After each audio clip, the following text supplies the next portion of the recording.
guys, my name is Cynthia Okoroji. I'm a first-time mom. I'm here to share my story about my first trimester battle with Hyperemesis Gravidarum. I know some people will be wondering what Hyperemesis Gravidarum is. To be honest, I didn't know what it was until I was pregnant. Hyperemesis gravidarum is a type of pregnancy complication that is characterized by severe nausea, severe vomiting, dehydration, weight loss, you name it. It's a severe kind of morning sickness. In fact, for me, it's a far cry from the normal morning sickness that 8 out of 10 pregnant women go through. Some people always say once you're pregnant, like pregnancy comes differently, like your first experience with pregnancy might not be the same with your second experience. But I can say that's not my story because I've been pregnant twice. Unfortunately, I lost the first one, but every symptoms I felt with the first pregnancy was the same symptoms I felt in the second pregnancy. The hyperemesis gravidarum is a hellish situation, I must tell you, because at that point I couldn't understand what was going on with me. I couldn't help myself. I felt I was exaggerating what I was feeling because at that point it was something that I couldn't relate to anybody. If you've not experienced this hyperemesis gravidarum, you won't be able to understand what that person is going through. Normal morning sickness that many women go through, if they see you complaining or going through that hyperemesis gravidarum, they won't understand. They will feel, is it not the same pregnancy symptoms I'm going through? No, it's not. This hyperemesis gravidarum is a more serious sickness of pregnancy. The nausea is out of this world. The vomiting is out of this world. You cannot control yourself. In fact, at some point, I felt I was the only one in the whole wide world feeling this kind of way because my siblings, my sisters, and some friends of mine that have been pregnant before never experienced such. So it was as if I was the only one going through what I was going through. Suggestions will come like take ginger, take bland food, take crackers. Trust me, none of those things were working because nothing could stay inside my tummy. Like as soon as I take anything, it comes right back. I wasn't eating, I wasn't drinking anything. I couldn't even take my prenatal drugs anymore. At some point I was scared for my baby because I wasn't eating. I was practically living on IV fluid.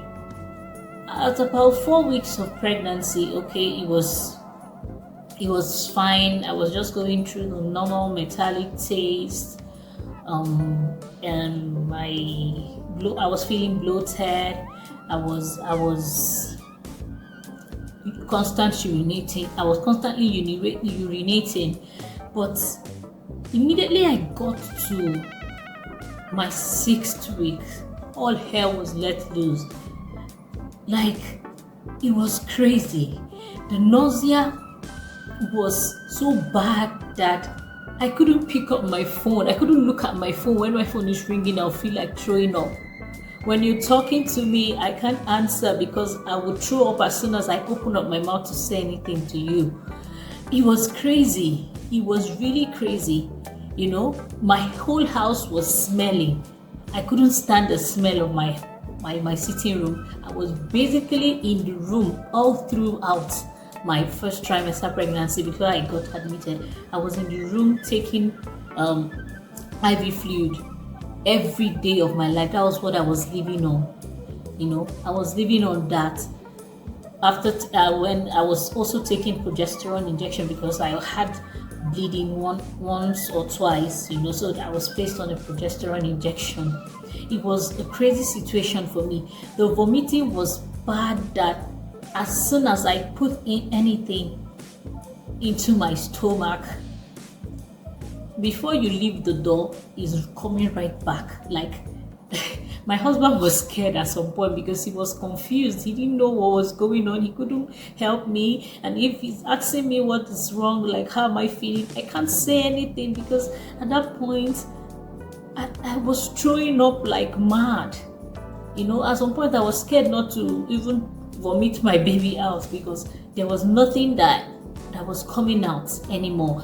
There was no food in my system for me to vomit anymore. So once there's no food in my system, the only thing that comes out is this yellowish or greenish liquid, very bitter. I think it's called bile or something. That's what I was bringing out because there was no food in my system. I was weak, I was dehydrated, I was sunken. Like anytime I remember what I went through, I still feel these chills in my body because the trauma was mad. Something that encouraged me was a video like this.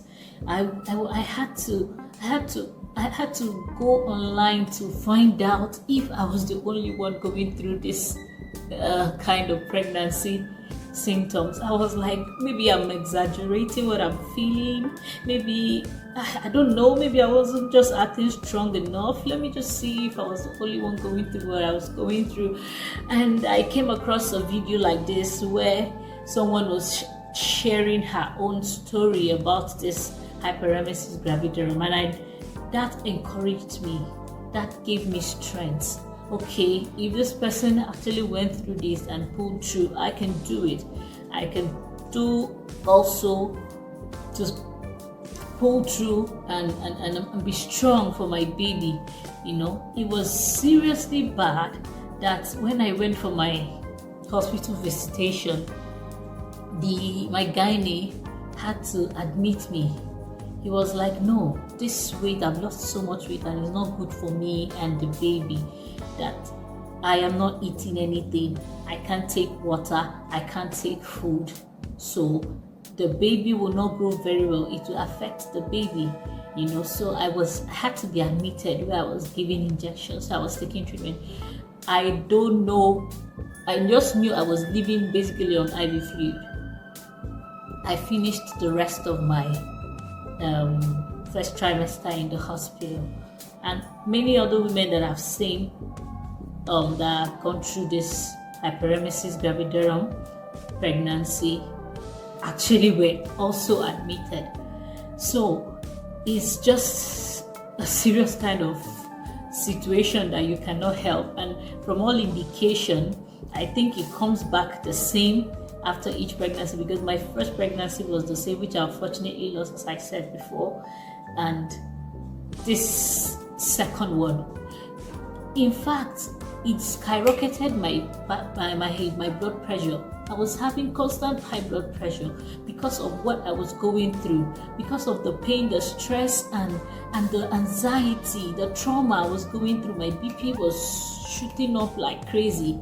I couldn't stool. I couldn't go to the toilet. I'll be feeling constipated. Okay, there's no food in my system, yes, but for days, for weeks, you've not used the toilet. I was feeling terribly bad in my tummy, and I want to use the toilet, but there's nothing that will go out. I practically just sit down and cry and cry and cry and be like, oh my God, what is going on with me? Like, I've never seen such before. I've seen people having morning sickness, but this is different.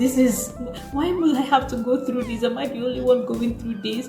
I remember when I started my period growing up, it was painful, everything. I'm like, how am I going to go through pains for everything? Like, you want to bring forth the life and you go through such pain. I'll go through this first trimester trauma, still go through labor trauma. No, I was really, really frustrated. I was really, really depressed, and it was worse for me because I just relocated from Nigeria to be with my husband here, so I didn't have any friend or family member here apart from my husband. My husband got confused at some point. He was scared for my life that he was suggesting, should we go and take it out? Like, no. If I went through the same thing the first time and it's happening the second time, that means that's my fate, and I've seen that I'm not the only one. That was why I said getting a video like this online really encouraged me, helped me know that I wasn't the only one going through this. So I told him, no, we can't do that. No, it's just normal. I'll pass, as in the phase will pass. So that was how we just kept pushing. I was staying. I couldn't do anything for myself. The only 5 minutes of peace I had was when I go under the hot shower.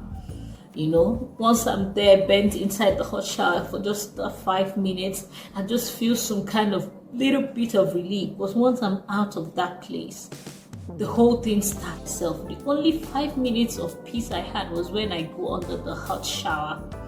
You know, once I'm there, bent inside the hot shower for just 5 minutes, I just feel some kind of little bit of relief. But once I'm out of that place, the whole thing starts again. Every little thing irritates me. Every little smell makes me nauseous. In fact, it was crazy. It was crazy. It was crazy. The only thing that was sustaining me was the IV fluid. So I couldn't relate to my parents. Like, my mom was constantly calling me to check up on me, to find out how I was doing, but I couldn't talk to her because I can't pick up my phone. Looking at my phone alone will make me throw up. Talking, as in expressing myself, telling somebody what I'm feeling will make me throw up. Everything makes me throw up. It was that bad. It was really that bad, you know. So I had to get admitted in the hospital where I was receiving treatment. Gradually, I started taking in fluid. I was able to take water. You know, I was able to take water. From taking water, I started eating little bits of food. In fact, lest I forget, as I said, I just relocated to Italy, so I wasn't conversant with the food they served in the hospital. So imagine someone that has not been able to eat the normal food you're used to, not to talk of a new kind of food that you're not even conversant with, that you don't know. So it was crazy for me. Once they served me the food, I'll look at it and just start crying because it wasn't helping at all. You know, I'll try and put it in. Immediately I put 1 or 2 spoons inside, it's coming right back the way I took it in, you know. So it's a crazy situation, and nobody can relate with it if you've not been through it before. Trust me, because I used to tell them, like, anytime I get a little bit of strength and try to explain what I'm feeling to maybe my friend or my sisters, they would like be suggesting what they did, like take ginger, take lime, take this. Trust me, that's not it. They will think you're over exaggerating, but trust me, it's not over exaggeration. Nobody can actually relate with what you're going through except for someone who has gone through the same thing with you.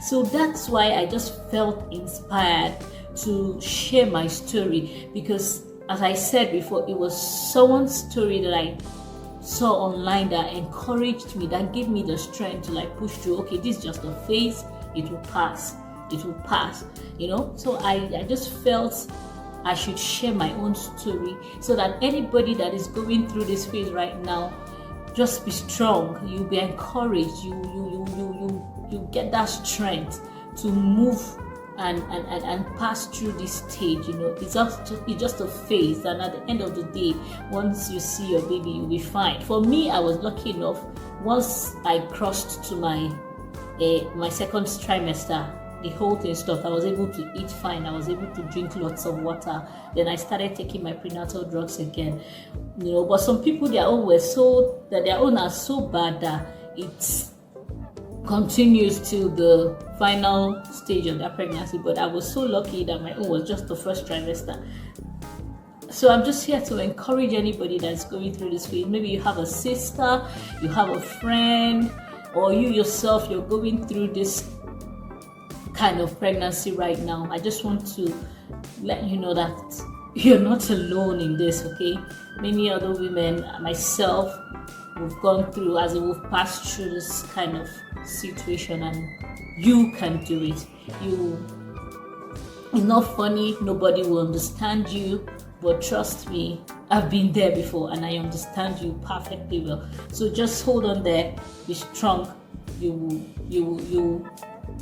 scale through. Just try and see your midwife or your gynae so that you can be taking in IV fluid, because basically that was what I was taking, and some injections. I don't know the name because, as I said, I don't understand the language here and all that. But it really helped me when I was admitted in the hospital. I was giving those injections and I was giving the IV fluid, and I got better. But I got better when I crossed my first trimester. I finished the rest of my first trimester in the hospital. So I'm just here to encourage you, just be strong and you will scale through. At the end of the day, when you see your baby, all the suffering will be worth it. So this is me just telling you, be strong, stay strong, you can do it. You are a superwoman. So if you're just coming across my channel for the first time, do well to subscribe, like, and share. You can share this video to your friend, your sister, or anyone who you think might need this video. This video will encourage somebody that is going through this phase right now. See you in my next video. Bye.